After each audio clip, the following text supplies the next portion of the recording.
Hi everyone, and welcome to the Omakase Show webinar series. My name is Oana Orwoa. I'm co-host of Twitter Spaces and host of our webinars that you are watching right now. And just a little bit, I will just share my screen to tell you one news that we've been working on with the Omakase team. So basically, you can go to our X profile, tap this link, and donate some money to support our show. And basically, yeah, your support is incredibly valuable to us. This is what makes our content more better and better quality, better sounds, and of course, a subscription to our broadcasting service. Yeah, thank you so much. And so today I have an amazingly talented artist, ArtJedi one. Yeah, and I've been actually browsing my X and I found this amazing artist and I was like, I should invite her, like definitely. And so I did. ArtJedi actually was featured by NFT now. And so hi and welcome and thank you so much for being here today. Can you just tell us a little bit about yourself and how you got into this space? Thank you so much for inviting me.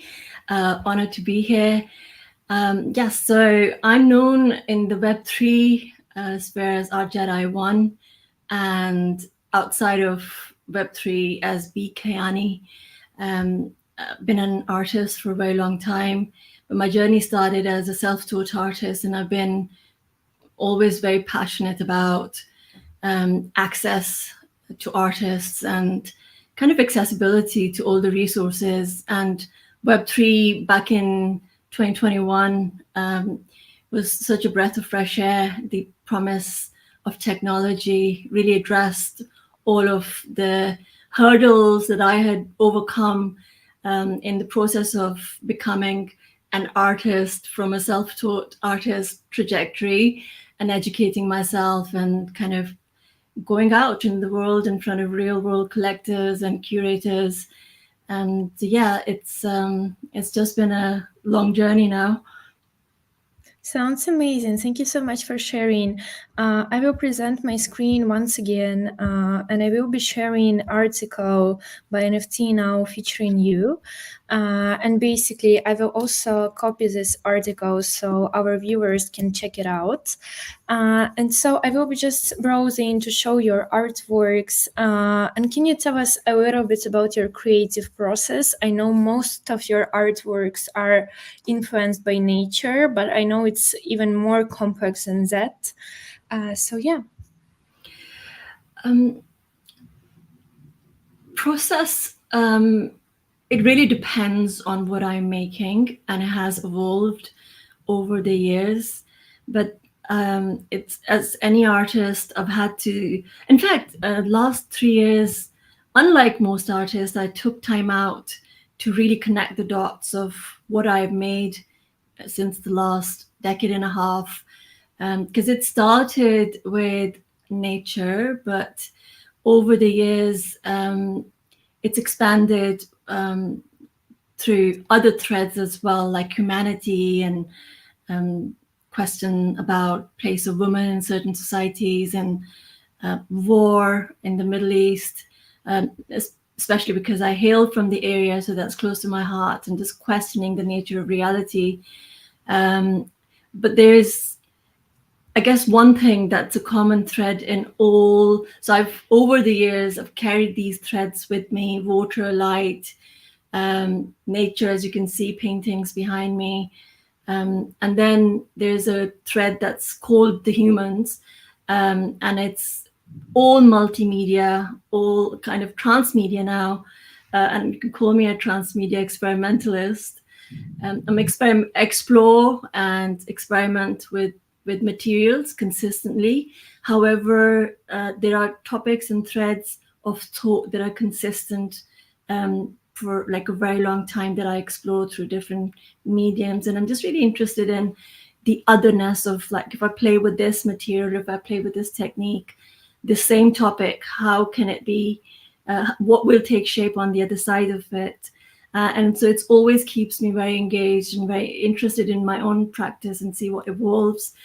Generally, I just play with it. I think there's a lot of playfulness in my work, and over time, the certain ideas start taking shape, because the more I make, the more consistent threads start appearing in a certain body of work, and then I sit down and I kind of have that kind of critical rigor session with myself and question, like, what is it that I'm doing, and what does it mean, and like the material that I've used or the techniques that I've used.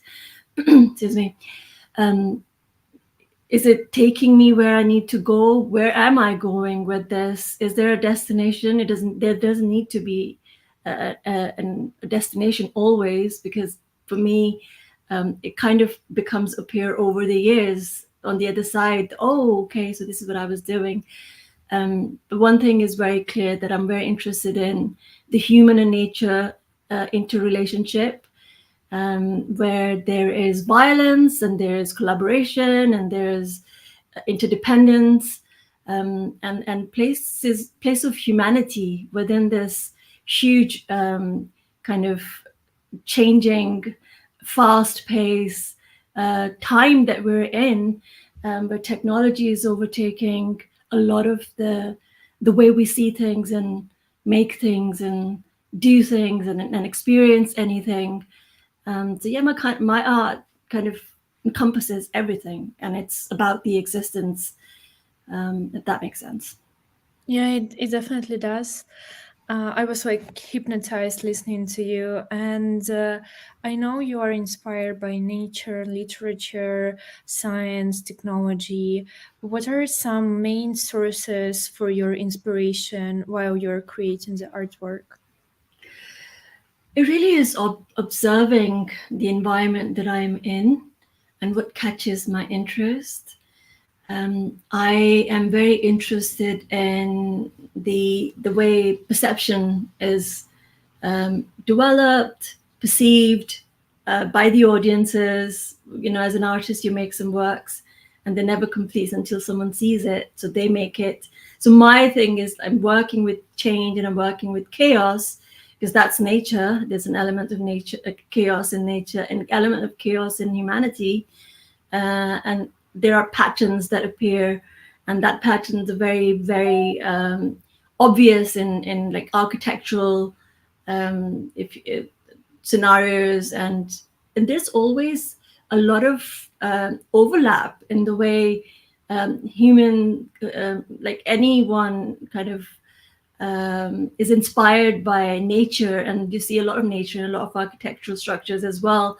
So I see that kind of overlap of these things, and really interested in how patterns take shape from chaos, because there's always some kind of pattern, even if it's dispersed and even if it's broken, there's some kind of pattern that takes shape. And yeah, literature is the same. I grew up reading, being a voracious reader, so there's always a part of at the back of my mind some kind of inspiration of seeing things in the other way. You know how you read some books and they take you to the other world, make you see things, even your own surroundings that you used to, in a completely different way, and you step out of the book and you sometimes, if you're really engrossed in it, sometimes you feel like, oh, where am I, right? I went on a journey. So that's the kind of thing I feel like my art does for me, that it takes me on a journey, and I hope that it does that. I know that it does that for my audiences as well.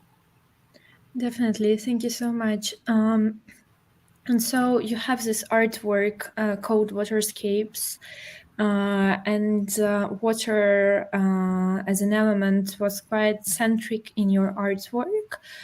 Is this a personal connection? Why you picked this particular element? Can you just tell us a little bit more about it? So I've consistently worked with a lot of different threads of nature, plants, and they've all been consistent over 15, 16 years.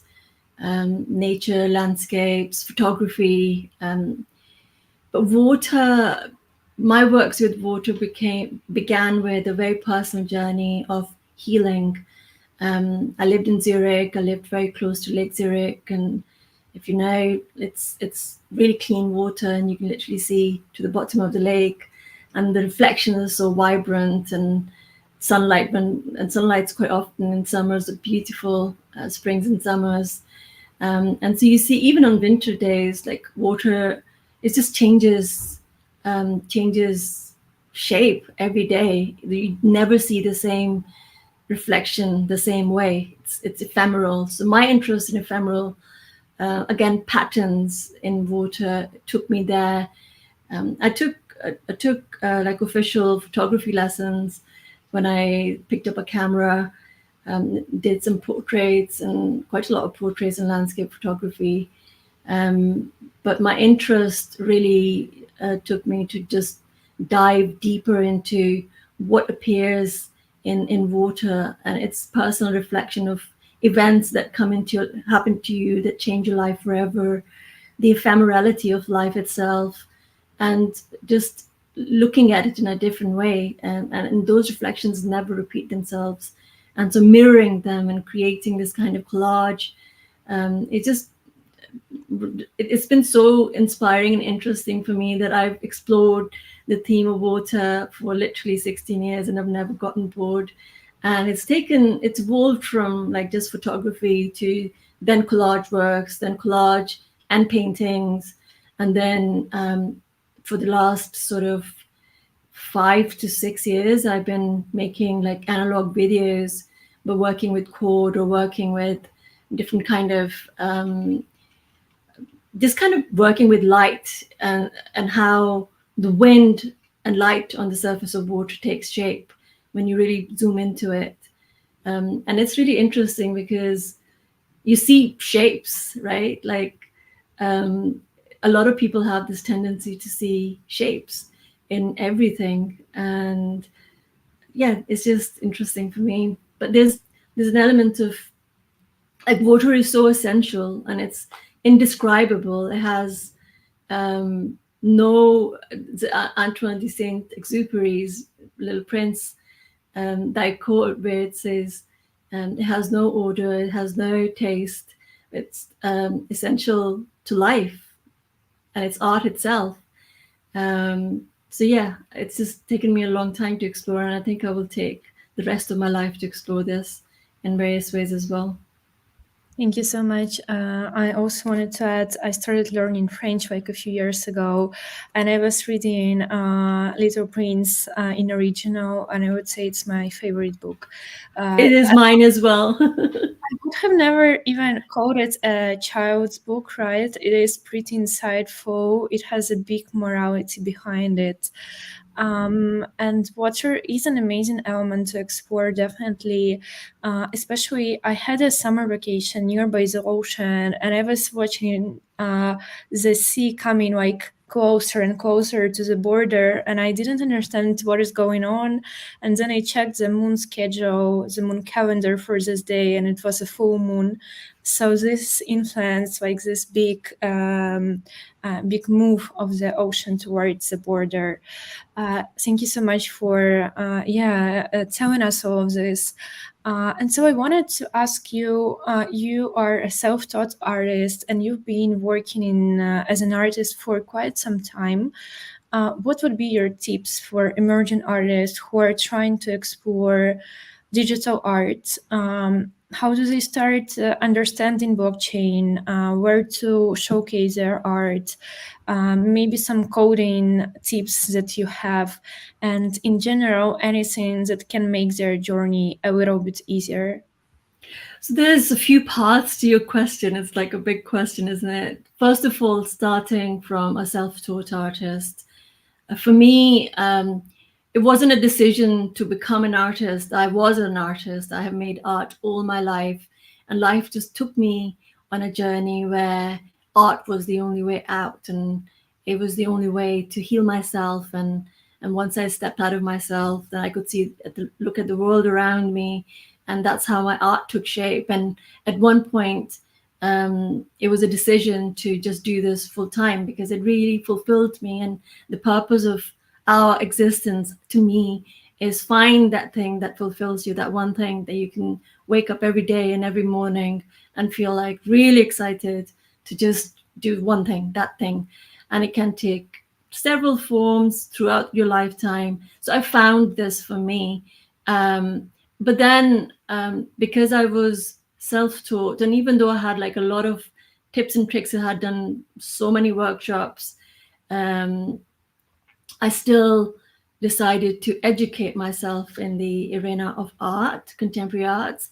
So I went to Chelsea College of Art and Design, and I did this course called Critical Theory of Contemporary Art. And it taught me about the history, the Western history, and also kind of look at the world around and what's happened before our time, to place myself and my art in that timeline and question, like, what do I know about my own practice and how do I situate myself in this? So educate yourself and never think you know enough. I think, and curiosity as an artist for your development is absolutely crucial, but also this desire to learn from artists around you. And now we live in this time where everything is so accessible. Like, even the artists on the other side of the planet, if they're doing something really good and that strikes a chord, you can just check their YouTube channels. You can learn so much online these days. I did also learn about art law from the very early on. I went to Sotheby's and did that. And finally, I did my master's in fine art practice that finished in 2017. So it's, even though it was a self-taught artist journey, at the same time, I really legitimized myself through my education. But I really liked the fact that it was self-taught beginning, because it wasn't like I wasn't in a fixed box. Does that make sense? Like, I was so open to just playing and exploring, and that's made me the artist that I am. So I really advise artists to just explore your own, what really catches your eye, what you want to explore, forget everything else. But at the same time, because my practice is multidisciplinary, there are 5 strands of works. They are visually different from each other. And so the struggle for me has been like, how do I make it makes sense to me? Like, my thought process is cohesive, but at the same time, how do I make sense for it to make sense to the people, like curators or galleries? And so then you have to really think of that one thing that runs through everything in your work, and there has to be something, because it's you, and you have to find yourself in your work, even if it's multidisciplinary and multimedia and all of that. So find the kind of critical context, contextualize your practice. Don't shy away from failure. Failure is absolutely crucial. Artists are really resilient, and the more you fail, the more resilient you become, the better you become as an artist. And so that's like one thing to learn, and it's not limited to just the digital artist. It applies to everybody. For digital artists particularly, I would say because I make physical works, and digital modalities of making has always been part of my work. Like, even these paintings, I'm kind of confused as to which way I should point. These paintings came from photographs of leaves on the pavement, and then it has like 50 layers of paint on it. And it's meditative works, like with Japanese inks and Indian inks and acrylic washes and house paint. Like, I experimented with a lot of things, but it's a process, it's a meditation. But it starts from a photograph, but it's not a photograph anymore, it's a painting. So that's one thing. Like, you can literally do anything in this world with your media, but you have to know what you're doing at the end. And you don't have to know it in the beginning, but if you've been doing it for a while, to have that context is absolutely important. And document everything that you do. I've failed to document a lot of the things that because I was learning, and I wish I had, but I learned very early on the art of documentation, the right way to document, especially if it's a media. People are really interested in your process. So try and break it down, reverse engineer if you've done something first time, how have you done it?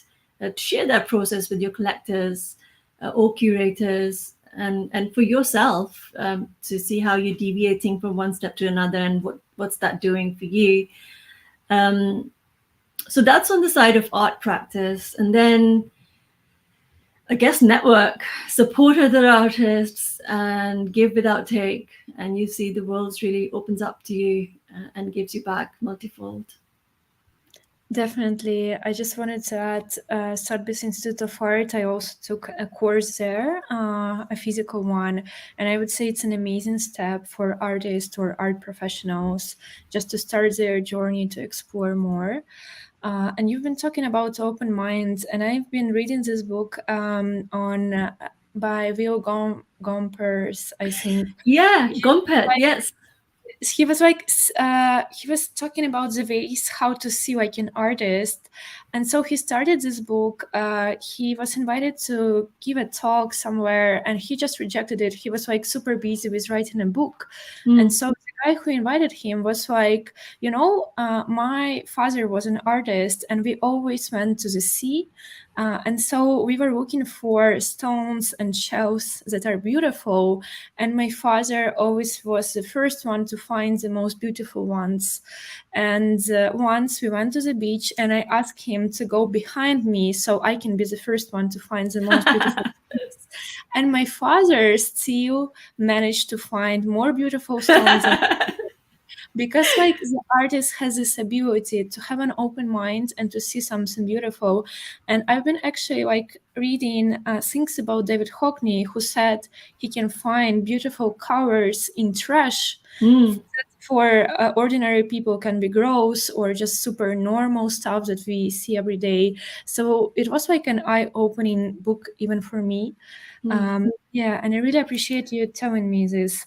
I appreciate you, Lola, because you've said a few things now. So first of all, I think you have to be an artist to appreciate the beauty of the stone that your father picked. So don't, cut yourself short on that one. But also the beauty in mundanity, and that's really an art of existence, isn't it? My art, definitely, I'm very much attracted to the mundane, like water reflections are one of the most mundane things. People see it and unsee it because it's just there, right? But if you zoom in, then you find this rare, like that makes it super rare, I guess, because that thing will never ever happen. And I call it nature's generative art. And my art is nature's generative art, and it's a nature and human collaboration in all its forms. So mundane, and I use recycled material in my works. I try and use as much other people's trash, but not. I think I just discovered like trash movement through Web3, and I didn't even know because I just came from a very different part of the world. But if you look at my studio, and I just changed studio, and there's so much stuff that I'd accumulated. I had 56 doors that other people had abandoned in my warehouse a few years ago that I had to dispose of because I didn't have anywhere to go. But yeah, I accumulate things, hoard other people's trash because I know I'll be making things from it into my works. Because collage is always like a very integral part of every piece of work that I make. Definitely. Thank you so much. Next question. It would be a little bit personal. And so I've been writing an article for NFT magazine on gender gap in Web3, and the numbers are a little bit crazy, right? We have a little like quiet male-dominated scene. And so I wanted to ask you, how was your journey as a female artist? And if you have some tips for females out there wanting to become one, what would you also suggest? It's funny. When I did my master's, we had more females in the course. So there are more female artists all around the globe. Because I guess women are just more expressive, but in a very different way from men. And men are more they take more chances, they take more, I don't know, more opportunities come their way just because they're just more outspoken. And they're more self-centric as well. Women are by nature more giving. I'm speaking in generalities, like all humans are different. But as like biology, woman is a caregiver, right? So we kind of tend to disperse our talent in more, and I'm speaking from experience. I tend to disperse our talents and attention and everything. And so it's not a very kind of cohesive, focused path forward for us, just because, and I take responsibility, and I don't think it's a gender question in itself. It's like everyone, and men have ADHD. They are behind other men who take more chances, right, and explore more avenues.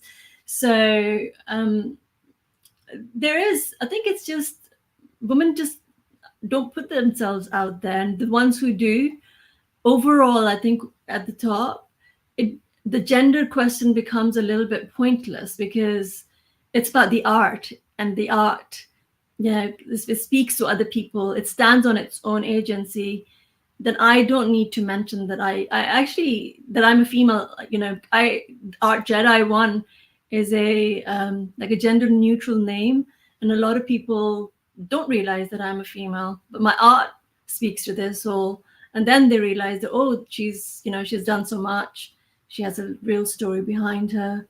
She's gone through this journey, and this just makes it more attractive for them. But the initial thing where art stands on its own. So whether you're a male or a female, just make sure that you get so good that your art cannot be ignored. And just to women, I would say, just take more chances. Just go out there. Like, you have nothing to lose. Rejection is part of being an artist's life. But don't expect that other people will give you a chance just because you're a woman, and that wouldn't be fair to anybody. And you're not going to be, if you're not good, you're not going to stand long. It's a harsh answer, isn't it? But it's the reality of things. Like, I would rather be seen as an artist whose art is very strong than, she got there because she's a woman. Thank you so much. It's an honest answer. Like, yeah, it's honest. So this would be like the final question of the webinar. I just wanted to know, what are you working on right now? And what are some upcoming things that me and the audience can look for? Are you planning to do any collections, anything? Just tell us all of it. There's so much happening that I can't reveal, and I'm itching to share. But very soon, this whole year has been my journey of, I call it the Great Purge. And I've been like putting all my energy behind decluttering my life. So I really took time out to figure on life, because I think that's really important for me. And that really is part of my art practice as well, especially in the direction that I'm heading. It's meditation and exploring different avenues of kind of existence in this way. With so I am launching very shortly some very interesting and important works in my art trajectory, but I can't explain right now, because I need to create like a web page before that, and I haven't gotten around that. But just follow me, I guess, on Twitter, on X, ArtJedi1, on Instagram. I have an account as well, as either Beakayani, BeaKayani, on Instagram, and just keep an eye on there for any of my new announcements, which will be coming very shortly. Also, I've always been very interested in supporting other artists, and it's taken me a very long time to figure out how to do that. That's not at my expense, like not at the expense of my art journey. Because what happens is, especially women, and it does make a difference that we forget ourselves when we're supporting others, and then the balance is not there. And it's taken me a long time to figure out how to to support others at the same time. Never forget that my art is my first priority because it's my life.